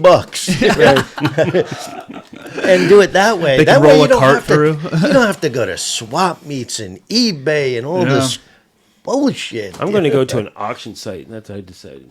Just do what they I do. don't know what an auction site would do either.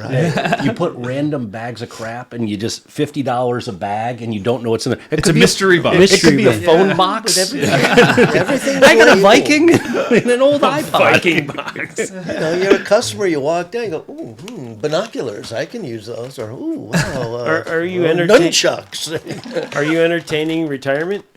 Entertaining.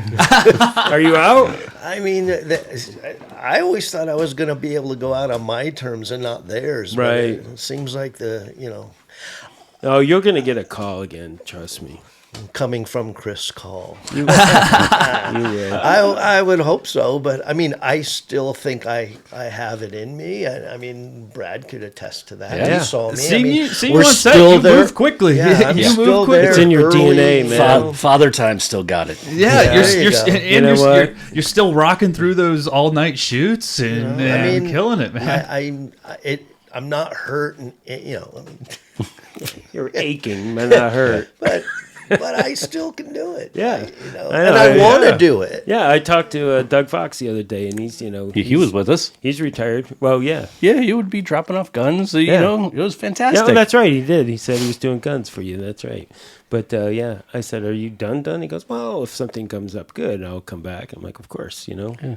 Like everybody else, just Yeah, biding their time. Well, that's the thing too. It's like you don't have to like retire completely. You could just be like, I'm not going to do it 24/7 or 10 months out of the year. I'll just if something comes up, I'll do that, and then Well, if you're saying it's like back. hanging out with a lot of your friends, especially like that show, it's just a lot of good people hanging out together and But the enjoying funny the show. We were all busy. And that's the thing. If everybody's doing their thing and everybody's really busy and you're having a lot of fun, then it doesn't feel like work. Yeah. I mean, it is work, and you're tired, and you look down at your step count, and you're like, I got 19,000 steps today, or whatever it was. Every day we would pull out our step count, and you'd be at 17,000, 26,000, whatever it was. But you've had a lot of laughs throughout the day. And the day goes a lot faster when you're doing it. It is. Besides Brad and Andy, I mean, we were just like old dudes, with a bunch of kids, and it was so fun. It was fun. You guys are playing practical jokes and you like Popeye's chicken apparently, right? Dude, I got him so good. You want to tell that? So he loves Popeye's chicken. Well, I'll give you. First, I got to tell the backstory. Yeah. Set it up. Set it up. Well, first, there's even a bit more backstory. So we go to Phil. A bunch of us, Tim Lyles and Andy, and we'll go to Phil's funeral in Arizona, and his family has this beautiful spread for us afterwards with food. We talked to Phil's family, the in-laws, whatever. And we're leaving. As we're leaving, Tim Lyle's driving. Well, there's like 8 of us in this SUV, and he looks over at Tim and says, "Hey, there's a Popeyes. Pull into that Popeyes right now." You're like, "Dude, we just left the wake with all the food." He goes, No, I need a bucket of fucking Popeyes." We pull into the goddamn Popeyes. He gets a bucket of Popeyes, and for the 45 minutes back to the Phoenix airport, we're all catching flights. He's eating a bucket of Popeyes. We get like 3 blocks from the airport. He sees 2 homeless dudes. He's like, "I can't take this bucket of chicken." He hops out in traffic and runs across the way and dumps it off. So that's the setup. Nice. Michael has the dietary restrictions of like a 9-year-old who his parents have left him with a bunch of Trump. Yeah. Right. So this one, we're now filming on the show we were just on together. We were in North Hollywood, and there was a Popeyes, but the driver. I just put new tires on the set bike. He rides the pedal bike 2 blocks down and rides the pedal bike through Popeyes at midnight. Nice. Comes back with a thing of chicken, and we're all like, "Oh my God, I can't believe you rode this bike through Popeyes." They all loved it. So now, and the other thing he loves is Hostess fruit pies. The things are like 9,000 calories. Yeah, you know it. Dude, this and Popeye, this is all this dude would live on if he could. So the last day we're on 2 different units, and Eloise Hernandez and I decided, and Melissa Harrison decided we're gonna get Mychael tomorrow. I stopped and got Popeyes, and I bought Hostess fruit pies, and he's on the other unit, and we kept sending him pictures like, "Ooh, it's the last day, man. Craft Service has really pulled out all the stops. Everybody's got Popeyes," and I was walking around handing people Popeyes, taking hysterical. pictures of different crew members, and then same with the fruit pies. And we keep texting him pictures of how good our unit is going, and he's eating a dirt sandwich with Andy on another. Pissed. He was so mad. I was getting full. Fuck, man. How are they getting this? We're on the A unit, dude. Yeah, I was only on for like this week, so I'm on his unit. I don't know what's going on, but I'd be like, "Hey guys, I'm going to Crafty. Do any of you want anything?" And Michael's just like, "See if they got any of the fucking pies." Where's my fucking pie? It got so bad, he got the producer involved. He goes, "Why the fuck are they getting Popeyes?" And he's screaming at the producer. No. She was like, "How come they get Popeyes?" And she looks at the craft service and goes, "Look it, they have Popeyes on the other unit. What's going on with this shit?" And now he's getting shit. She's yelling at him. Oh my God. Brad's setting him up. This went on for hours. And then Eloise, who was on that unit, was like, "He's getting so mad, Brad. He is so mad. He's yelling at the producer now." I'm like, "Oh, this is gold." They're going to send Crafty out for Popeyes. No, I think it went all the way until the units reemerged. Yeah, they did. Yeah, it got me good. Yeah, he was so in a, was he was so so into lather. That was it. I was like, he really does love Popeyes. Yeah. I haven't been punked that bad in a while, but it was the setup. He set it up. That was Dude, you gotta just throw it out there. Yeah, you really. When he's got like the first team going, "Wow, this is good." Standby painter and the VFX person, and they're all walking around with Popeyes. I was like, "Yeah, this ain't a joke." Then they really sent like a coffee truck, an ice cream donut churro cart or something like that. Yeah. I took a picture. I go, "Dude, I'm so full from the pies and Popeyes. I can't eat another bite, man." He's just getting more mad. I'm getting all capital screamed at in text messages from him. Living off mint white circles, and these guys have everything. But that's what this is all about. This is you just like to bust balls. You like to mess with your friends. Oh, he's the king. That's the beauty of it. Him and Mike Gannon were the two guys. You got to have to explain the Mike Gannon, the two weaker. Oh God. Oh. Yeah. Anyway, he would just, like when one time I think it was Drew and I. We were on Billy's. We were doing Batman Returns, and we were doing the Penguin's Lair, and things would fall in the water, what have you, and Drew and I, we were young guys. We were like, we'd jump in the water. Get the hell out of that water! I was like, what's up, Mikey? He says, if you go in the water, I'll have to go in the water. And if I go in the water, we're all going home. And I was like, okay, well, we won't go in the water then. Yeah. I was like, but he was such a cantankerous guy, but fun, and taught me a lot. Yeah. I mean, his training, out of fear was good in a lot of ways, but they didn't have that HR shit. I mean, They didn't have that, right. People felt hurt or disparaged or what have you. I'm not saying that They were hammers. That's okay. I mean, we were really thick, like you said with Gay. I mean, we had to take it or you didn't work. Yeah. Things have changed, obviously. Yeah. But he was so fun. I mean, we used to commute into work, and he was a smoker. And one time I would take my car, and another time I would take his car. And I remember he loved his Chevy Blazer. And I remember I was driving the Chevy Blazer, and I was on the highway, and I saw him dozing off, and he just put his cigarette out, and he put his head back. Just as he put his head back, I swerved really hard. He goes, God damn it, what are you doing? But he was a blast, man. He was a good man. But So, I mean, yeah. Mikey, do you guys still have fun on set, your crew? I mean, not on this show, I know, but... Honestly, even on this show, I was going to keep talking about, it's not the most fun in the world, but I mean, I'm Hunter's coming on to help me out. I have Brooks with me, who they're the only people I can do a miserable show through it, because they're the ones that's going to keep it upbeat. I mean, Andy even said he wants to drop in for a couple days. Oh yeah. So I was like, and he's like, I just have to see how that show is. Like, right. I need to see that. I was like, honestly, I would love to have you on. But you and I talked about this yesterday at the tailgate thing. Those shows and Tim Wiles' entire career those are the hardest shows in the world, because it's. No matter what you prepped, it's going to be wrong, right? Because that's now not funny. It doesn't get a laugh in the rehearsal. So now it's the words I don't want to hear are, what would be funny? Yeah.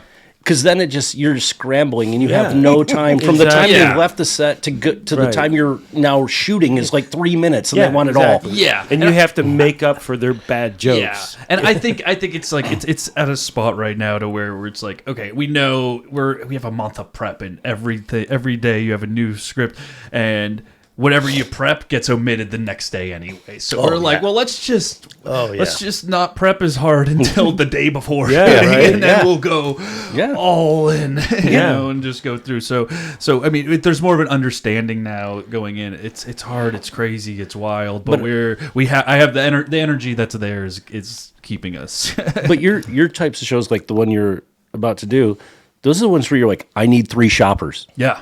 I need 3 shoppers because I need to send people in all the different. I need to sit in the corner of the writer's room while I'm constantly sending out notes to get this, go get this. That's all well and fine, except they don't give it to you. No, that's the thing. And then you're like set up to lose, basically. And it's like every day you're just like trying to get through it and make it the best of it. But we'll get it done, man. I know you will. Oh man. Well. Yeah, we both look at the time. I know. Seriously, we could go another 2 hours, man. We haven't even scratched the surface, but But here's the thing I want to know: out of your career, what's the most fun, or what's a favorite show you ever worked on that you really love? You look back on now, it stood the test of time, not because it was a great film, but because of your experience on it. Well, I guess it would be. I mean, Once Upon a Time in Hollywood was great just because of what the Fantastic. fuck we were doing, you know, and that was amazing. It looked amazing. Being able to ride down the street. I was just telling somebody yesterday, riding down Hollywood Boulevard, 4 blocks that we had all converted to 1969 on my bike, riding down that street that was closed up. That's how it was amazing. on the doors. Same Yeah, thing. exactly.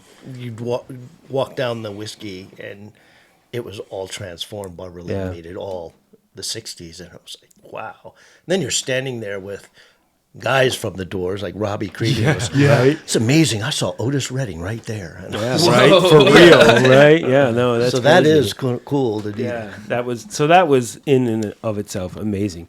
But outside of that, I did this movie years ago, like 25 years ago. It was a remake of The Yearling with Peter Strauss, and we were shooting in South Carolina.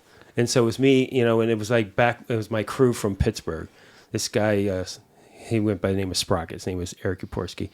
He and I were like, when you have that guy, you just look across the room and you just do this, and it means Polaroid.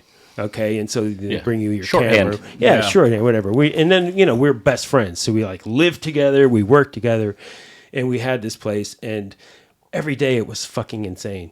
We would get the call sheet and there was all these animals on it. It's like, we need a 300-pound dead pig.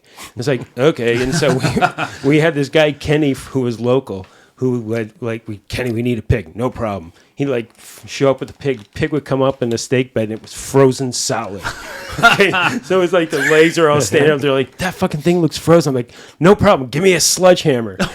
We're wailing at the pig to break him down, so he looks, so that's one day. That's one day. Then another day was, they wanted Peter Strauss to shoot a rattlesnake, right?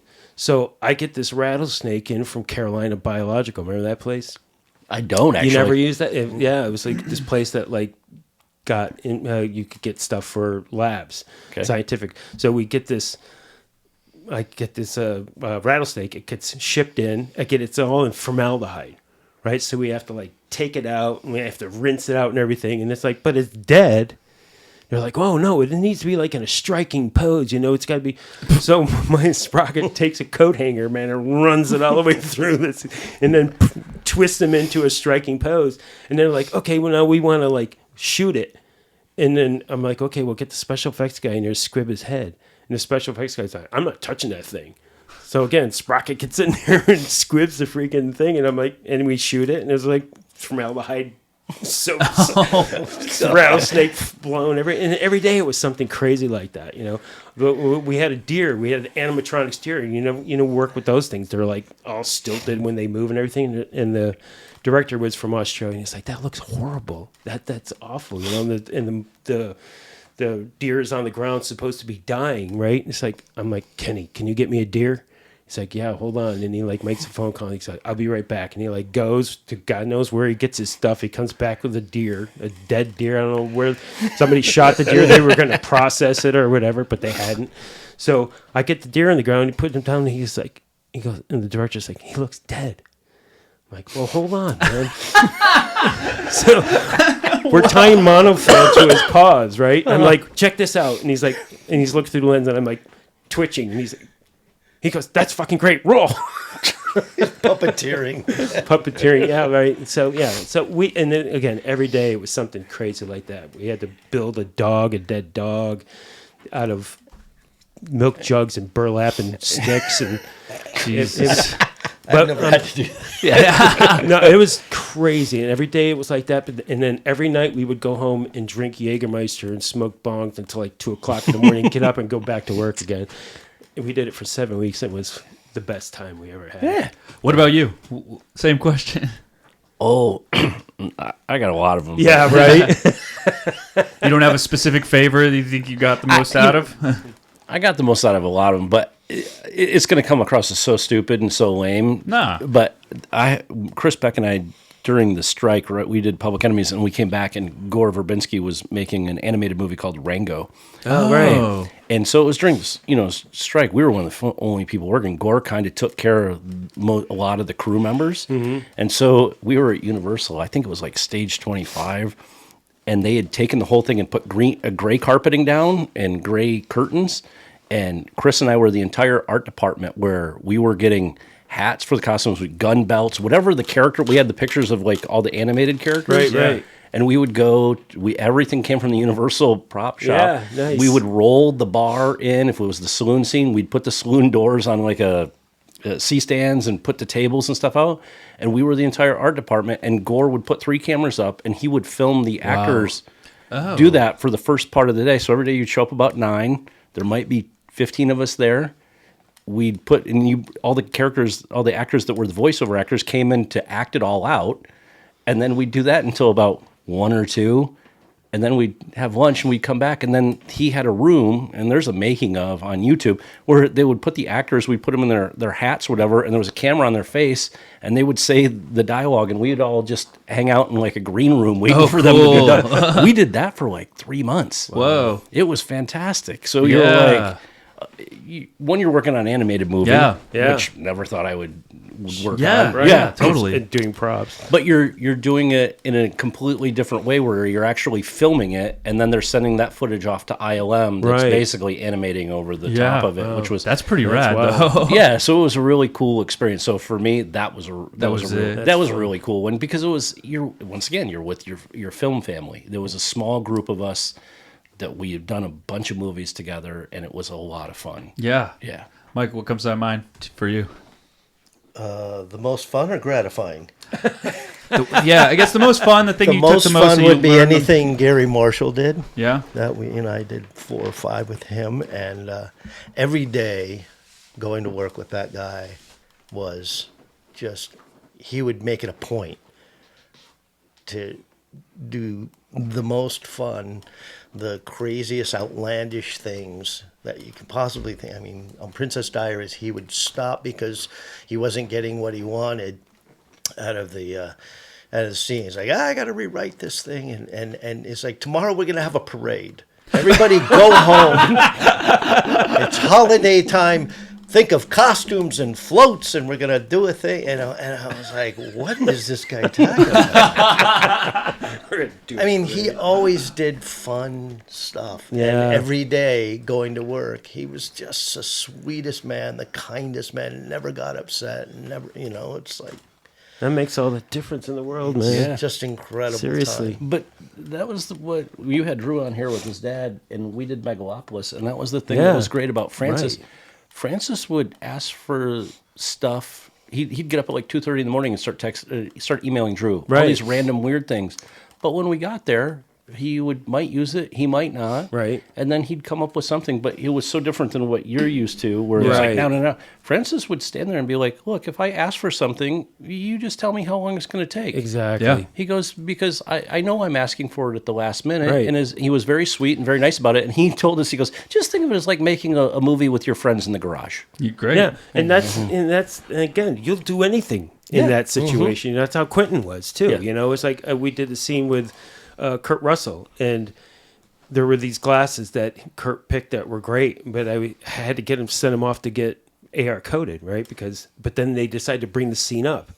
And I'm like, okay, well, they're off. And I'm like on the phone, talking to, my people saying how, they were like, okay, we're rushing it. We're going to get it done. So I go to Quentin. I'm like, dude, I said, here's some backups. I said, but, the one that he picked, like, matched his outfit perfectly, his costume. And it looked great on him. He goes, well, if it's that good, then we'll just wait. I'm like, cool. So we waited. That was 90 minutes of, like, sweating it out. But, Quentin, he just starts bullshitting about something else, And he's like, because his motto is, I'm making a movie, not a schedule. Yeah. Okay, so if it takes 90 more minutes to get it, and then it showed up, and he's like, you're right. Those are perfect. Yeah. So it worked out. Yeah. Like on your show now, right? I'm going to make it work out. Yeah. Yeah, you are. Yeah, you are. You'll survive, and you'll have a story. Oh, yeah. I'm going to have lots of stories after this one, but we'll get through it. I think we got to tie a bow on it. Yeah, I think we do. Thank you guys for coming in. Yeah, thanks for having us. We'll do it again. We'll have to do part 2. Yeah. The early years. I mean, we could bring in all the baits, I guess, and just have... Oh, God. Oh, God. Trust me. You don't want to be around that. You'd have to open the cooler for that